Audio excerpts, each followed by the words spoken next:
Welcome to my channel Navbharat Today. Please do like, share and subscribe.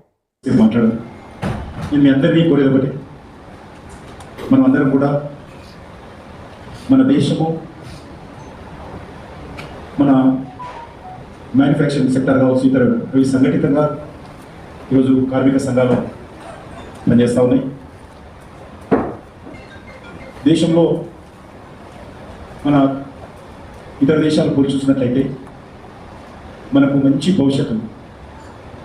ప్రపంచవ్యాప్తంగా developed countries తీసుకున్నా, developing countries తీసుకున్నా, వాటన్నిటితో పోల్చి చూసినట్లయితే మన దేశంలో రానున్న రోజుల్లో ఇన్వెస్ట్మెంట్స్ కానీ, ఇండస్ట్రీ కానీ, మ్యానుఫ్యాక్చరింగ్ హబ్ కానీ, డిఫెన్స్ సెక్టార్ కానీ, ఏ రంగాన్ని తీసుకున్నా కూడా మనకు మంచి ఫ్యూచర్ ఉంది. ఏ దేశంలో కూడా అది లేదు. ఈరోజు ముఖ్యంగా ఈరోజు ఒక చిన్న టాయ్స్ నుంచి మొదలు పెడితే bullet trains, Vande Bharat trains వరకు, ఒక పేదవాడిలో టాయిలెట్ నుంచి మొదలు పెడితే చంద్రయాన్ వరకు అన్నింటిలో మనం కీలక పాత్ర పోషిస్తాం. మనకు తెలుసు, ఒక 5-6-7 సంవత్సరాల క్రితం వరకు కూడా ఏ హోటల్లో చూసినా, ఏ ఇంట్లో చూసినా, ఏ కార్పొరేట్ ఆఫీస్ చూసినా మొత్తం ఫర్నిచర్ అంతా కూడా 100% చేయడానికి. ఈరోజు లాస్ట్ 5 ఇయర్స్లో మారిపోయింది. చైనా ఫర్నిచర్ ఆల్మోస్ట్ మరి తగ్గిన విషయం అని చేస్తుంది. పతంగులకు సంబంధించిన మాంజా ఫర్నిచరు, ఈరోజు మన దగ్గర ఫర్నిచర్ చేయలేని సత్తా ఉంది. విశ్వబ్రహ్మలు అద్భుతంగా ఈ దేశంలో మరి ఎటువంటి ఆ రోజు ఈ యొక్క ఐటీ ఇదన్నీ లేని రాజు, ఈ క్రెయిన్స్ లేకముందే ఏ రకంగా ఆ రోజు ఒక్కొక్క కట్టడాలు కట్టారో, ఒక్కొక్క వస్తువులు తయారు చేశారో మన దేశంలో మనం చూసాము. కాబట్టి ఇప్పుడు కూడా ఈ మారినటువంటి ఆధునికమైనటువంటి టెక్నాలజీ వచ్చిన తర్వాత కూడా ఏ విషయం తీసుకుని, ఉదాహరణకు నరేంద్ర మోడీ గారు ప్రధానమంత్రి అవుతున్నప్పుడు 98% ఆఫ్ సెల్ ఫోన్స్ మన చేతిలో అందరూ పట్టుకున్నాం. అవన్నీ ఇంపోర్ట్ చేసుకునేవారు 98%. ఈరోజు యాపిల్ కంపెనీకి సంబంధించినటువంటి ఐఫోన్స్ నుంచి మొదలు పెడితే అన్ని సెల్ ఫోన్స్ మనం ఇండియాలో తయారు చేసుకుంటున్నాం. ఈరోజు మనం ఒక 70 కంట్రీస్కు మనం ఎక్స్పోర్ట్ చేస్తున్నాం. ఈరోజు ఫోన్లు మనం ఎక్స్పోర్ట్ చేస్తున్నాం, అద్భుతంగా ఎక్స్పోర్ట్ చేస్తాం. డిఫెన్స్ సెక్టర్ అన్ని ఇంపోర్ట్ చేస్తున్నాం. ఈరోజు మనము ఎక్స్పోర్ట్ చేసే స్థాయికి వచ్చాం. రానున్న రోజుల్లో అమెరికాను, రష్యాను, ఇజ్రాయలే కాదు, ఇండియా కూడా డిఫెన్స్ ఉత్పత్తుల్లో మనం ఇతర దేశాలకు ఎక్స్పోర్ట్ చేసేటువంటి పరిస్థితి వచ్చింది. దాన్ని డామినేట్ చేసేటువంటి పరిస్థితి. మనకు తెలుసు, మన కరోనా వచ్చినప్పుడు ఎప్పుడు కానీ మనకు ఆ రకమైనటువంటి ప్రకృతి ఉపయోగితలు వచ్చినప్పుడు మనం ఇతర దేశాల వైపు విమానం ఏదొస్తుందా, లేకపోతే వాళ్ళు ఎప్పుడు మనకు ఈ యొక్క వ్యాక్సినేషన్ వస్తుందా అని చూసేవాళ్ళం. కానీ ఫస్ట్ టైం ఇలాంటి ప్రకృతి వైపరీత్యాలు వచ్చినప్పుడు మనమే ఇండిజినస్ సిస్టంలో వ్యాక్సిన్ తయారు చేసుకుంటాం. మన దేశానికి సంబంధించినటువంటి ప్రజలందరికీ మనమే ఇచ్చిన విషయం మీకు అందరూ తెలుసు. అప్పుడు కూడా ఎలక్షన్ జరుగుతూ ఉన్నాయి, జిహెచ్ఎంసీ ఎలక్షన్ జరుగుతూ ఉంటే ప్రధానమంత్రి గారు నేరుగా విమానం దిగారు. విమానం దిగి మన యొక్క భారత్ బయోటెక్ కంపెనీకి వెళ్ళారు. ఎందుకు వెళ్ళారంటే ఎవరికి వెళ్ళదు, మాకు నేను మంత్రి, నేను కూడా అప్పుడు మినిస్టర్, నాకేం తెలియదు, ఇక్కడ గవర్నమెంట్ కూడా వెళ్ళారు. నేరుగా మా 11 గంటలకి 5 గంటల వరకు అందులో భారత్ బయోటెక్ కంపెనీలో ప్రైమ్ మినిస్టర్. ఎందుకంటే ఫస్ట్ మనకు ఏదైతే వేవ్ వచ్చిందో ఆ తర్వాత కొద్దిగా తగ్గింది. మన సెకండ్ వేవ్ మధ్యలో అయింది, ఇంకా సెకండ్ వేవ్ స్టార్ట్ కాదు. సెకండ్ వేవ్ చాలా తీవ్రంగా ఉంది. కానీ ఫస్ట్ వేవ్ తగ్గిన తర్వాత కూడా మళ్ళీ వ్యాక్సినేషన్ అప్పటికి రాలేదు మన దేశంలో, ప్రపంచంలో ఎక్కడ రాదు. మనం కూడా చాలా పోటీపడి చేయాలని దృక్పథంతో ప్రధానమంత్రి గారు భారత్ బయోటెక్ కంపెనీ పోయి అక్కడ ఉన్నటువంటి శాస్త్రజ్ఞులతోటి, ఇంజనీర్లతోటి, అక్కడ ఉన్నటువంటి కార్మికులతోటి, సెక్యూరిటీ వాళ్ళతోటి, మేనేజ్మెంట్ తోటి రోజంతా కలిసి వాళ్ళతో పూజ చేసి వాళ్ళ ధైర్యం చెప్పి ఎట్టి పరిస్థితుల్లో మీరు వ్యాక్సిన్ కనుక్కోవాలని, ఎంత డబ్బైనా ఖర్చు అయినా పర్లేదు మేము సాయం చేస్తాము. ఇక్కడ నుంచి పూనాకి వెళ్ళాడు 2వ రోజు, పూనాలో అదేవిధంగా ఉన్నాడు. 3వ రోజు అహ్మదాబాద్కి వెళ్ళాడు, అదేవిధంగా అక్కడ కంపెనీలో ఉన్నాడు, ఏడాస్ కంపెనీలో. ఎందుకు చెప్తా ఉన్నానంటే ఈరోజు మన దేశంలో అన్ని రకాలుగా తయారు చేసుకునేటువంటి శక్తి వచ్చింది. ఈరోజు ఆ దిశలోనే మనం రానున్న రోజుల్లో కార్మిక ఉపాధి అవకాశాలు మెరుగుపడడానికి భవిష్యత్తు మనకు ఇప్పుడు మనం చూస్తాను. ఐటీలో చూస్తే ఒక్కొక్క అమ్మాయి నెలకు 4 లక్షలు 5 లక్షల శాలరీ వస్తుంది. ఐఏఎస్ ఆఫీసర్స్ కాదు, ఈరోజు ఐటీ వచ్చినటువంటి వాళ్ళకు శాలరీ ఎంతుందో ఐఏఎస్ ఆఫీసర్స్ కూడా మన హైదరాబాద్ సంగతి చెప్తాం. ప్యాకేజీ సంవత్సరానికి 1 crore ప్యాకేజ్ ఉంటుంది, 1 crore. అంటే ఆ రకంగా ఈరోజు ఉపాధి అవకాశాలు మెరుగుపడతాయి. ఎప్పుడు మెరుగుపడతాయి? సరైనటువంటి నాయకత్వం ఉండాలి, ఒక స్టేబుల్ గవర్నమెంట్ ఉండాలి, ఒక పాలసీ మరి పాలసీస్ తయారు చేసేటువంటి మంచి నాయకత్వం ఉండాలి, ఒక సుస్థిరమైనటువంటి నాయకత్వం ఉండాలి. కాబట్టి ఆ దిశలో ఈరోజు కనిపిస్తున్నది. కాబట్టి భారతదేశం డిస్ప్లే చైనా తర్వాత ఈరోజు చైనాలో వచ్చినటువంటి అనేక కారణాల కారణంగా ఇన్వెస్ట్మెంట్స్ ఎక్కడ అంటే ఈరోజు ఇండియా అనేటువంటి పరిస్థితి వచ్చింది. తప్పకుండా ఇప్పుడు ఇంకొక 2-3 ఇయర్స్లో ఇంకా బాగా గ్రోత్ కనిపిస్తుంది ఇన్వెస్ట్మెంట్స్. ప్రపంచంలో మన దేశంలో ఇదే విధమైనటువంటి సిస్టమ్ కొనసాగినట్లయితే ఇన్వెస్ట్మెంట్స్ ఇండియాకి రావడానికి అవకాశం. నేను మధ్యలో టూరిజం మినిస్టర్ అంటే ఇంతవరకు ఎప్పుడు పెట్టలేదు investment summit, global tourism investment summit పెట్టాను. అదేవిధంగా నార్త్ ఈస్ట్ ఇండియా నేను ఇన్ఛార్జ్ ఇస్తున్నాను, నార్త్ ఈస్ట్ ఇన్వెస్ట్మెంట్ సమిట్ పెట్టాను. ప్రధానమంత్రి గారు వస్తారా అన్న కూడా ధైర్యం చేసి పెడితే చాలా అద్భుతంగా 1,00,000 కోట్ల వరకు విదేశాల నుంచి పెట్టుకొని మేము అనేక ప్రాంతాల్లో రోడ్ షో చేస్తే అద్భుతంగా ముందుకు వస్తాము. కాబట్టి మీ అందరినీ కోరుతాం, ఈరోజు ట్రేడ్ యూనియన్ సెక్టార్లో మనం రానున్న రోజుల్లో మనం ఎప్పుడు కూడా ఒక మంచి ప్రభుత్వం ఉండాలి. బలహీనమైనటువంటి ప్రభుత్వం ఉంటే వ్యవస్థ బలహీనమైతే యూనియన్ ఏం చేయలేదు, వర్కర్స్ ఏం చేయలేదు. కాబట్టి ఒక శక్తివంతమైనటువంటి ప్రభుత్వం ఉంటేనే మనము అన్ని రకాలుగా అది ఇండస్ట్రీస్ ఇన్వెస్ట్మెంట్స్ వస్తాయి, ఎక్కువ మందికి ఉపాధి అవకాశాలు దొరుకుతాయి. మనం కొట్టాడిన మేనేజ్మెంట్ తోటి ప్రభుత్వంతో లాభం. ప్రభుత్వం దగ్గర ఏం లేనప్పుడు మేనేజ్మెంట్లో ఆడినప్పుడు లాస్ ఉన్నప్పుడు ఎంత కొట్లాడినా లాభం లేదు, ఎంత ట్రేడ్ యూనియన్ శక్తివంతంగా ఉన్నా లాభం లేదు. కాబట్టి నేను కోరేది ఒకటి, ప్రభుత్వం బాగా ఉండాలి, మంచి ప్రభుత్వ విజనరీ లీడర్షిప్ ఉండాలి, అదేవిధంగా ఈజీ ఆఫ్ డూయింగ్ బిజినెస్ ఉండాలి. మనకు తెలుసు చిన్న చిన్న విషయాలు, మనకు మరి మెటర్నిటీ సెలవులు 12 వారాలు ఉండేవి, ఈరోజు 26 వారాలు చేశారు. ఎట్ టైం 1 రోజు 2 రోజులు ఉండడం పెంచుతారు, కానీ 12 వారాలు ఉన్నటువంటి మెటర్నిటీ లీవ్ 26 వారాలు పెంచినటువంటి విషయం మనకి వస్తుంది. అంతేకాదు భర్తలకు కూడా ఈరోజు సెలవు ఇచ్చేటువంటి సిస్టమ్ తీసుకొచ్చిన విషయాన్ని మనం చేస్తాము. అంతేకాకుండా అనేకమైనటువంటి ఈరోజు మనకు తెలుసు పోస్ట్ ఆఫీస్ మూతపడతాయి, ఇక పోస్ట్ ఆఫీస్ లాభం లేదు. ఎందుకంటే కొరియర్ సిస్టమ్ వచ్చింది, కొరియర్ సిస్టమ్ వచ్చిన తర్వాత టోటల్ పోస్ట్ ఆఫీస్ అయిపోయింది. ఈరోజు సెల్ ఫోన్ వచ్చినాక మరి ఈరోజు మెసేజ్లు ఉత్తరం రాయడము, దాన్ని మళ్ళీ పోస్ట్ చేయడము, మళ్ళీ బాక్సులు తీసుకుపోయడము, స్టాంప్ కొట్టడము, కవర్ మీద రాయడము, మరి అవన్నీ అవసరం లేదు. ఈరోజు సెల్ ఫోన్లు స్మార్ట్ ఫోన్స్ వచ్చినాక 1 నిమిషంలో నువ్వు ఈ పేపర్కి పంపాలంటే 1 నిమిషంలో ఈరోజు ఢిల్లీలో కానీ అమెరికాలో ఉన్న వ్యక్తిగా పంపిస్తుంది. అప్పుడు పోస్ట్ ఆఫీస్ ఏమవసరం, ఎంత పెద్ద నెట్వర్క్ పోస్ట్ ఆఫీస్. దాన్ని కూడా ప్రధానమంత్రి గారు ఈరోజు మరి ప్రతి పోస్ట్ ఆఫీస్ ఒక సేవింగ్స్ యూనిట్స్గా ఏ రకంగా ఈరోజు ఒక చిన్న బ్యాంకింగ్ సెక్టార్గా మార్చారు. అనేక విషయాలు ఒకటిగా దూరదర్శన్ ఇక లాభం లేదు, లేకపోతే రేడియో లాభం లేదు, అయిపోయింది. ఇక రేడియో ఏమిటో అన్నప్పుడు ఆయన మన్ కీ బాత్ మీద రేడియో మళ్ళీ రివైవ్ చేయలేదు. ఈరోజు రైల్వేస్ అద్భుతంగా మొత్తం మన ఒక తెలంగాణలోనే 40 రైల్వే స్టేషన్స్ సంబంధించినటువంటి భవనాలు కొత్తగా కడతాము. మన సికింద్రాబాద్ రైల్వే స్టేషన్ నేను కొట్లాడి ప్రధానమంత్రి గారితో 720 కోట్లు తెచ్చుకున్నాను. దాన్ని ప్రధానమంత్రి గారు స్వయంగా పిలిచి భూమి పూజ చేయించాను. వాళ్ళు చాలా స్వయంగా ఆ రైల్వే స్టేషన్ రీడెవలప్మెంట్ ఇప్పటికే 25% పూర్తయింది. ఎందుకంటే వచ్చే సంవత్సరం పూర్తయింది. ఎందుకంటే ఒక ట్రైన్ ఆపడానికి వీలేదు, ఒక ప్యాసింజర్ ఇబ్బంది కలగకుండా కట్టాలి. ఒకరికి రైల్వే స్టేషన్ పనిచేస్తున్నారు, మళ్ళీ కూడగొట్టి కట్టుకుంటున్నారు. ఆ రైల్వే స్టేషన్ పూర్తయితే ఎయిర్పోర్ట్ లాగా ఉంటుంది. ఎయిర్పోర్ట్ అంటే బేగంపేట ఎయిర్పోర్ట్ లాగా, శంషాబాద్ ఎయిర్పోర్ట్ లాగా శంషాబాద్ ఎయిర్పోర్ట్ లాగా ఉంటుంది. అద్భుతంగా తయారు మన నాంపల్లి రైల్వే స్టేషన్ 350 కోట్లతో, దాన్ని కూడా ప్రధానమంత్రి గారు ముచ్చట్లు ఫౌండేషన్ ఇచ్చారు. అదేవిధంగా ఎంఎంటీఎస్ సెకండ్ ఫేజ్ పూర్తి చేయడం జరిగింది. 15 ఏళ్ళ నుంచి పెండింగ్ ఉండే రాష్ట్ర ప్రభుత్వం ఇన్వెస్ట్మెంట్స్ ఏదైతుందో వాళ్ళ షేర్ పెట్టకపోతే నేనే ప్రధానమంత్రి ఈ గవర్నమెంట్ పెట్టట్లేదు, ఆల్రెడీ వాళ్ళు పూర్తి ఏంటంటే సరైన ఉద్దేశం వాళ్ళ స్పెషల్ డ్యూ ఉద్దేశం. పెద్దపల్లిలో ఇప్పుడు సిటీలో 3 టర్మినల్స్ ఉన్నాయి, ఒకటి సికింద్రాబాద్, ఒకటి కాచిగూడ, ఒకటి నాంపల్లి. ఇంకొక టర్మినల్ సిటీ పెట్టి, ఎందుకంటే ఎవ్రీ ట్రైన్ సికింద్రాబాద్ దిగి మళ్ళీ ఇక్కడ నుంచి ఆటోలు వేసుకున్నా, బస్సులను, కార్లను మళ్ళీ అవుట్స్కట్స్కి వెళ్ళాలి. కాబట్టి అవుట్స్కట్స్కి వెళ్ళాలంటే సిటీ రావాల్సిన అవసరం లేదు. చెర్లపల్లిలో న్యూ టర్మినల్ కూడా పెట్టాం. అది ఆగస్టులో ప్రధానమంత్రి గారు నరేంద్ర మోడీ గారు మళ్ళీ వచ్చి వారి దాన్ని ఆల్మోస్ట్ 98% పూర్తయింది. రెగ్యులర్గా మానిటరింగ్ చేస్తాం. అదేవిధంగా ఎయిమ్స్ హాస్పిటల్ ఒక 1100 కోట్ల రూపాయలతోటి న్యూ బిల్డింగ్ ప్రధానమంత్రి గారు ఇటీవలనే ఉన్న బిల్డింగ్ అడిషనల్గా కొత్త బిల్డింగ్ కడతాం. అక్కడ మెడికల్ కాలేజ్ వచ్చింది, ఈఎస్ఐ మెడికల్ కాలేజ్. అద్భుతంగా మనది ఉన్న the best medical college in India. కార్మికులు కూడా 50% కార్మికుల కుటుంబాలకు సంబంధించినటువంటి సీట్లు 50% అందులో రిజర్వ్ చేయడం. అదే ఈఎస్ఐ సూపర్ స్పెషాలిటీ హాస్పిటల్ ఈ మధ్యలో మళ్ళీ 800 కోట్లు మంజూరు చేయించాం, అన్ని బ్లాక్లు కడతాం.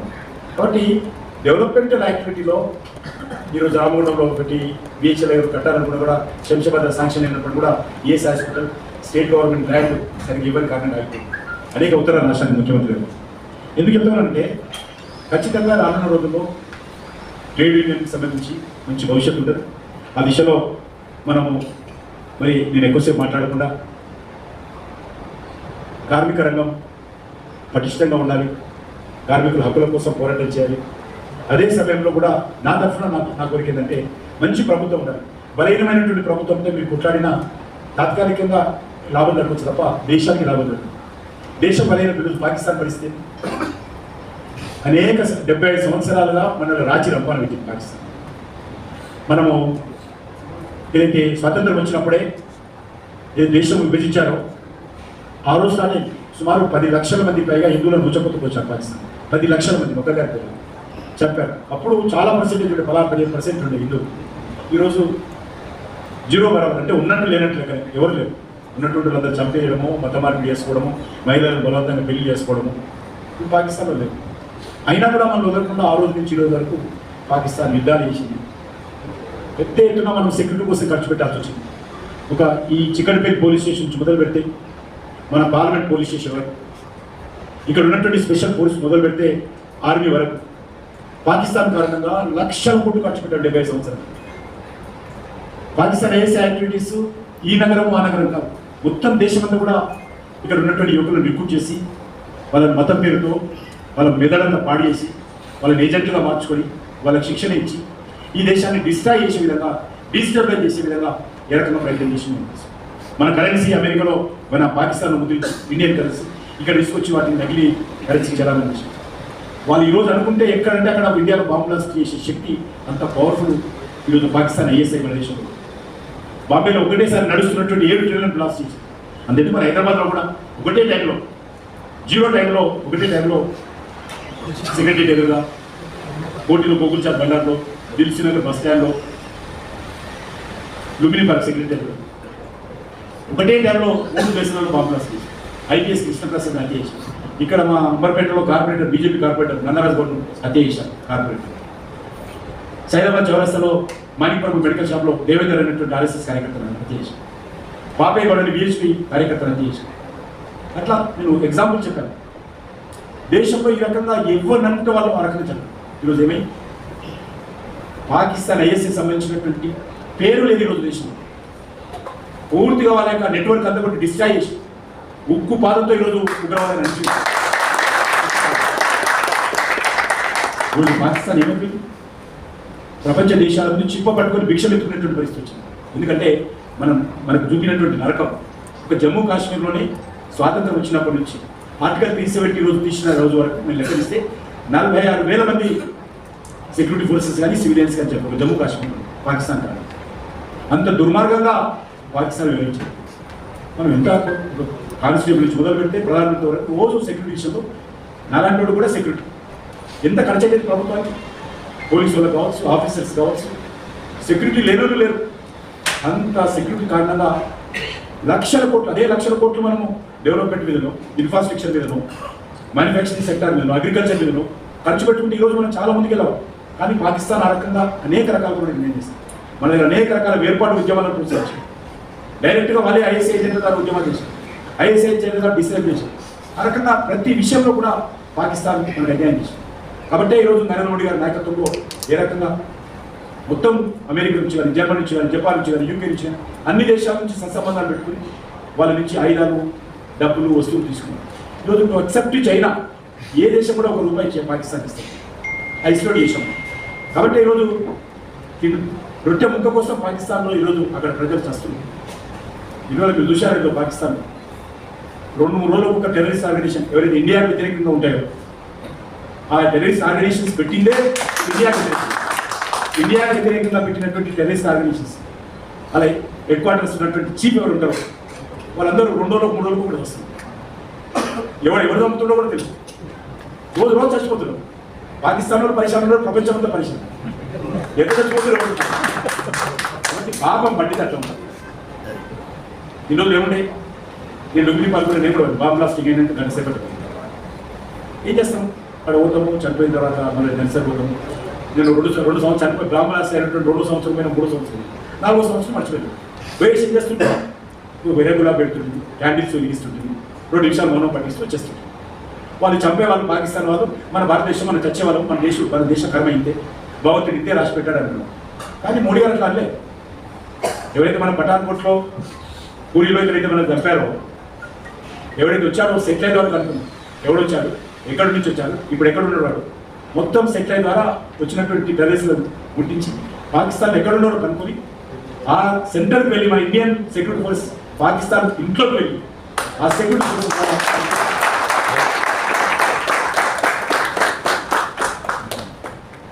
2 సార్లు చేశాం. ఇక బంద్ చేశారు, ఇక రావడం లేదు. ఇక ఒకసారి సర్జికల్ స్ట్రైక్ చేసాం, ఒకసారి ఎయిర్ స్ట్రైక్ చేసాం, ఇక బంద్ అయిపోయింది పాకిస్తాన్. ఇక రాదు. ఇప్పుడు వాడి మన దగ్గర రావడం కాదు, మన దగ్గరికి వస్తుంది. మన దగ్గర వచ్చి మనం తప్పడం కాదు. మనం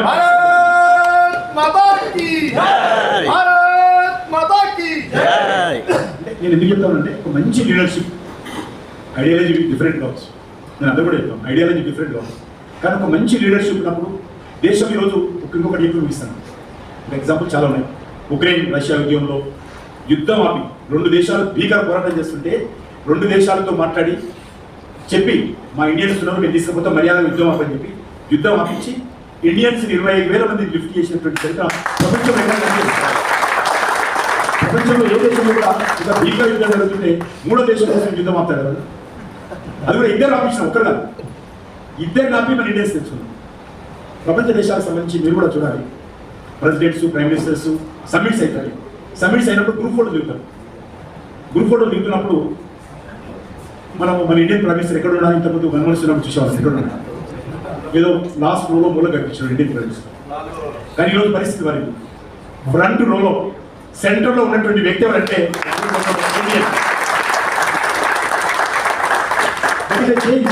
చిన్న ఎగ్జాంపుల్ అది ఒకటే చెప్తున్నాను. ఎక్కడో 4th రోలో 5th రోలో మూలకు మన ఇండియన్ ప్రైమ్ మినిస్టర్ ఎక్కడ గ్రూప్ ఫోటోలో ప్రెసిడెంట్స్ ప్రైమ్ మినిస్టర్ సమిట్లో చూస్తే మూలకి ఎక్కడో కారణాలు కనిపించావు, అది కూడా ఎత్తుకోవాలి. ఈరోజు అక్కడికి లేదు. ఈరోజు ఫ్రంట్ రోలో సెంటర్లో ఎవరున్నాడంటే ఈరోజు ఇండియన్ ప్రైమ్ మినిస్టర్ 140 కోట్ల మందికి సంబంధించినటువంటి ప్రధానమంత్రి సెంటర్లో కనిపిస్తుంది. గతంలో అమెరికా ప్రెసిడెంట్ ముందు మనకి చేతులు కట్టుకుని నిలబడుతుంది. కానీ ఈరోజు మన ప్రధానమంత్రి ముందు అమెరికా ప్రెసిడెంట్ చేతులు కట్టుకుని నిలబడాల్సిన పరిస్థితి. ఎందుకు చెప్తానంటే పార్టీ డిఫరెంట్ ఉండొచ్చు, ఐడియాలజీ డిఫరెంట్ ఉండొచ్చు, కానీ ఒక మంచి నాయకత్వం ఉన్నప్పుడు దాన్ని కాపాడుకోవాల్సినటువంటి బాధ్యత మనందరిపై. ఒక టాయిలెట్ నుంచి మొదలు పెడితే చంద్రయాన్ వరకు కూడా ఈరోజు అద్భుతంగా ఈ దేశం ముందుకెళ్తాం. కాబట్టి దాన్ని కాపాడుకోవాల్సినటువంటి బాధ్యత. Issues my difference, ideology my different. కాబట్టి నేను అందరినీ కోరుతాను, ఈరోజు అలాంటి నాయకత్వాన్ని కాపాడుకొని మనము ముందుకు తీసుకెళ్లాల్సిన అవసరం. ఈరోజు మనం వేసినటువంటి అనేక తీసుకున్న నిర్ణయాలు మంచి ఫలితాలు ఇస్తుంది. ఆర్టికల్ 37 నేను జమ్మూ కాశ్మీర్కి సంబంధించి నేను హోమ్ మినిస్టర్ ఎంఓఎస్లో ఉన్నప్పుడు దానికి ఇన్ఛార్జ్గా ఉన్నాను. 35 సంవత్సరాల తర్వాత సర్పంచ్ ఎలక్షన్ చేశాను. 15 సంవత్సరాల తర్వాత గవర్నమెంట్ పాఠశాలలు పనిచేస్తాను. 15 years క్లోజ్ ఉంది. After 15 years gap government education institutions, primary schools ఈరోజు పనిచేస్తాను. ఏ టీచర్ పోయేటోడు కాదు, ఏ ఊళ్ళో స్కూల్ ఓపెన్ చేసే పరిస్థితి లేదు. ఈరోజు 73 సంవత్సరాలుగా అక్కడ ఆర్టికల్ 370 పేరుగా జిన్నా రాజ్యాంగం ఉంటుంది. బాబాసాహెబ్ అంబేద్కర్ రాజ్యాంగం అక్కడ లేదు. జమ్మూ కాశ్మీర్లో ఇన్ని సంవత్సరాలు జిన్నా రాజ్యాంగం ఉంది, ఆర్టికల్ 370 పేరు. ఈరోజు జిన్నా రాజ్యాంగాన్ని తొలగించి డాక్టర్ బాబాసాహెబ్ అంబేద్కర్ రాజ్యాంగం తీసుకుంటారు. కాబట్టి మీరు ఏ విషయం తీసుకున్నా, జాతీయ రాజు తీసుకున్నా, ఏ విషయం తీసుకున్నా కూడా ప్రత్యేకమైనటువంటి ఒక పటిష్టమైనటువంటి నాయకత్వాలు కావాల్సినటువంటి లక్షణాలు ఈ దేశంలో మనకు అనేక కనిపిస్తాయి, అనేక రంగాలలో కనిపిస్తాయి. అక్కడక్కడ మీకు కూడా కొన్ని చెడు అనిపించవచ్చు, కానీ బ్యాలెన్స్ చూసినట్లయితే ఏది అవసరం దేశం చూసినప్పుడు అన్ని రకాలు. ఈరోజు మహిళలు 30% రిజర్వేషన్, డిఫెన్స్లో, ఆర్మీలో, నేవీలో, ఎయిర్ ఫోర్స్లో అద్భుతంగా మహిళలకు ఈరోజు అవకాశాలు కల్పిస్తుంది. సైనిక్ స్కూళ్ళలో అమ్మాయిలు చేరేవాళ్ళు కాదు, ఈరోజు సైనిక్ స్కూళ్ళలో అమ్మాయిలను చేపిస్తుంది. ఎన్ని చిన్న చిన్న విషయాలు. పేదవాళ్ళ ఇళ్ళలో టాయిలెట్ ఉండేది కాదు. మనం కూడా గ్రామాలకు వచ్చిన చాలా తెల్లవారుదామన్నా 5 గంటలకే లేచి మన అక్కలు చెల్లెలు చెప్పులు పట్టుకొని చట్టాలకు వెళ్తున్నటువంటి పరిస్థితులు ఎవరు కూడా ఆలోచించారు. కానీ ప్రధానమంత్రి గారు స్వచ్ఛ భారత్ కింద టాయిలెట్ లేనట్టు నీళ్ళు ఉండొద్దు, డబ్బులు లేనిస్తారని చెప్పి ఈరోజు 13 కోట్ల ఇళ్లలో టాయిలెట్లు కట్టాడు. 13 కోట్లు చిన్న విషయం, స్మాల్ ఫిగర్, కానీ ఆ ఇంట్లో ఉన్నటువంటి ఆడబిడ్డకు చాలా గొప్ప విషయం. మనకు స్మాల్ థింగ్ అనిపిస్తుంది, ప్రధానమంత్రి టాయిలెట్ కట్టడం అంటే మనకు చిన్న విషయం, కానీ ఆ ఇంట్లో ఆడబిడ్డలు ఎంత గొప్ప విషయం ఆలోచించేది. గవర్నమెంట్ స్కూళ్ళలో టాయిలెట్ సరిగా లేక అమ్మాయిల యొక్క స్కూల్కి వెళ్ళేటువంటి స్ట్రెంత్ తగ్గిపోతుంది. ఈరోజు ఆ రకంగా అనేక విషయాలు ఉన్నాయి. బ్యాంక్ అకౌంట్స్ కావచ్చు, లేకపోతే పొదుపు సంఘాల ప్రోత్సాహం కావచ్చు, లేకపోతే ఎల్పిజి సిలిండర్ కావచ్చు.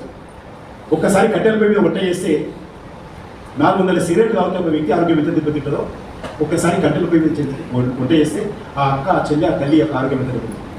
అందుకే ఈరోజు ఎంత ఖర్చైనా పర్లేదు, తెల్ల కార్డు ఉన్నటువంటి ప్రతి వ్యక్తికి ఈరోజు సిలిండర్ ప్రతి ఒక్కరికి ఇస్తున్నాం. ఏ ఒక్కరు కూడా లేదనుకుంటాం. స్టాచ్యుయేషన్ మోడ్లో ఇస్తుంది. స్టాచ్యుయేషన్ మోడ్ లేదనే సమస్య లేదు. ఇంటింటికి మీకు సిలిండర్ ఉందా లేదా, కావాలన్నా తెల్ల కార్డు ఉందా తీసుకోండి. ఆ రకంగా బుకింగ్ లేదే లేదు, ఆన్లైన్ ఆన్ స్పాట్లో ఈరోజు ఇస్తుంది. కాబట్టి ఏ విషయం తీసుకున్నాం. కాబట్టి నేను మరి ఎక్కువ సమయం తీసుకుని మీ అందరికీ కోరేది ఒకటి, రెండు విషయాలు. ఒకటి, ఫస్ట్ మీ అందరికీ కోరేది, మీరు మీ సంఘాలు, మీ అసోసియేషన్స్ ద్వారా ఒక ఉద్యోగం చేయాలి. పోలింగ్ పర్సెంటేజ్ పెరగదు. దయచేసి అది ఒక ఉద్యోగం లాగా. Our vote our future, your vote your future, our vote country's future, our vote our children's future. కాబట్టి ఓటింగ్ తప్పకుండా ఓట్ పోలింగ్కి వెళ్ళాలి. పోలింగ్ డే ఆ రోజు, కానీ అందరూ పోలింగ్ డే అనుకోండి, హాలిడే అనుకోండి. పోలింగ్ డేను హాలిడే అనుకోకూడదు. పోలింగ్ డేను పోలింగ్గా చూసుకుంటే ఓటేషన్ హాలిడే వస్తుంది. పోలింగ్ పోకుండా హాలిడేనే చూసుకుంటే కష్టం. 5 సంవత్సరాలకు వస్తారు. ఎందుకు చెప్పాను, మంచి నాయకత్వాన్ని, మంచి వ్యక్తులను అందరినీ కాపాడుకోవాల్సినటువంటి బాధ్యత సమాజం. కాబట్టి అందరూ దయచేసి పోలింగ్ వెళ్ళడం కోసం మిమ్మల్ని రమ్మంటలేదు, మిమ్మల్ని ఉద్యమం చేయమంటున్న కార్మిక నాయకులు మీ సోషల్ మీడియాల ద్వారా, మీ సంఘాల ద్వారా, మీ అసోసియేషన్ ద్వారా, మీ యూనియన్స్ ద్వారా ఒక ఉద్యమం చేయాలి. ఎస్, నేను పోతున్న 30 ఓట్ వేయడానికి నువ్వు వస్తున్నావా, షేర్ చేయి. కాబట్టి సోషల్ మీడియాలో విస్తృతమైనటువంటి ప్రచారం జరగాలి, ఒక అలర్ట్ కాదు. కాబట్టి దయచేసి ఆ విషయంలో మిమ్మల్ని మొదటి రిక్వెస్ట్ చేస్తున్నాను. లోపలికి వెళ్ళాక ఎవరైనా ఓటే, కానీ ఓటింగ్ మాత్రం జరగాలి. ఫస్ట్ నా రిక్వెస్ట్. రెండో రిక్వెస్ట్, తప్పకుండా మోడీ గారి నాయకత్వంలో సికింద్రాబాద్ పార్లమెంట్ కాన్స్టిట్యున్సీలో నేను కానీ, మల్కాజ్గిరిలో మా ఈటల రాజేందర్ కానీ, చేవేలలో కొండా విశ్వేశ్వర్ కానీ, లేకపోతే హైదరాబాద్లో మన మాధవీలత గారు కానీ, లేకపోతే మా పూర నరసయ్య గౌడ్ గారు కానీ, దగ్గర దగ్గర 20 ఇండస్ట్రీస్ ఉంటాయి. వీళ్ళు అక్కడ పోతే మన పట్టించడానికి వెళ్తే మా యొక్క రఘునందన్ కానీ, దయచేసి ట్రేడ్ యూనియన్స్ ఉండేటువంటి యాక్టివిటీ. కాబట్టి మీరందరూ కూడా మంచి వ్యక్తులను, మేము ఈరోజు బెస్ట్ క్యాండిడేట్స్ నేను ఛాలెంజ్ చెప్పగలుగుతాను. భారతీయ జనతా పార్టీ అభ్యర్థులు అయితే మేము 17 మంది అభ్యర్థులు పెట్టాము. అన్ని పార్టీల్లో కంపేర్ చేస్తే బెస్ట్ అభ్యర్థులు మేము పెట్టాము. డబ్బులు లేకపోవచ్చు, మా పూర నర్సే గారు డబ్బులు లేకపోవచ్చు, లేకపోతే డబ్బులు లేకపోవచ్చు మన దగ్గర. కానీ మీరు ఏ యాంగిల్లో చూసినా బీజేపీ పోటీ చేస్తున్నటువంటి పార్లమెంట్ అభ్యర్థులు మంచి అభ్యర్థులు. ఏ విషయంలో ఆలోచన చేస్తారు, మంచి అభ్యర్థులను రంగంలో తీసుకొచ్చాం. అందరికంటే ముందు పెట్టాము. ఇంకా నిన్న కాక కొన్ని అభ్యర్థులు ప్రకటించింది రూలింగ్ పార్టీ. కాబట్టి మేము చాలా ముందు ప్రకటించాం. కాబట్టి బెస్ట్ క్యాండిడేట్స్ చూసేయండి, నరేంద్ర మోడీ గారి నాయకత్వాన్ని బలపరచండి. ఇక్కడ సికింద్రాబాద్లో ఉన్న వాళ్ళు నా బాధ్యత కాబట్టి నేను కూడా మీ అందరికీ ప్రార్థిస్తున్నాను. నన్ను కూడా ఆశీర్వదించాను. తప్పకుండా ఏ రోజు కూడా నేను ఒక్కో రోజు కూడా నా సొంత పని చేస్తాను. నాకు సొంతం ఏం లేదు. తిరుపతికి వెళ్ళినప్పుడు దర్శనానికి వెళ్ళాను. అక్కడ కూడా నేను కింది కానీ మా పార్టీలో మీటింగ్ పెడతాను. అడగ తిరగానే మా పార్టీలో ఏదో పట్టుకుని దిగుతారు. కాబట్టి నేను 2.5 సంవత్సరాలు ఎంవైఎస్ హోమ్ కానీ నేను ఉన్నప్పుడే ఆర్టికల్ 370 పోయింది. 5-6 మందికి తెలుసు, ఎవరికి తెలుసు, మా హోమ్ సెక్రటరీకి, ప్రైమ్ మినిస్టర్కు, మా హెచ్ఎం గారికి, నాకు ఇట్లా ఆర్టికల్ 370 తీసేస్తున్నామని మా హోమ్ మినిస్టర్ పెడతా తయారు చేసి 3-4 నెలలు ప్రయత్నం చేసినాం. అనుకోండి ఎవరు మా ఆఫీస్లో స్టాఫ్ కూడా ఎన్ని ప్రిపేర్ చేస్తున్నాం. మొత్తం డాటా తయారు చేయడం, సెర్చ్ చేయడము, జమ్మూ కాశ్మీర్లో ఎక్కడెక్కడ సెన్సిటివ్ ప్లేసెస్ ఉన్నాయి, ఎక్కడెక్కడ ఆ ప్రయత్నం ఉంటుంది, ఏం చేయాలా, జైలు ఎవరు ఉన్నారు, వాళ్ళు ఏం చేయాలా, మొత్తం ఒక బ్లూ ప్రింట్ అంతా రెడీ చేసిన కానీ ఎవరికి ఆర్టికల్ తీసుకుంది. అందులో సముద్రంలో నీటి చుక్కలాగా మీ యొక్క పార్లమెంట్ సభ్యుడిగా నేను కూడా ఆర్టికల్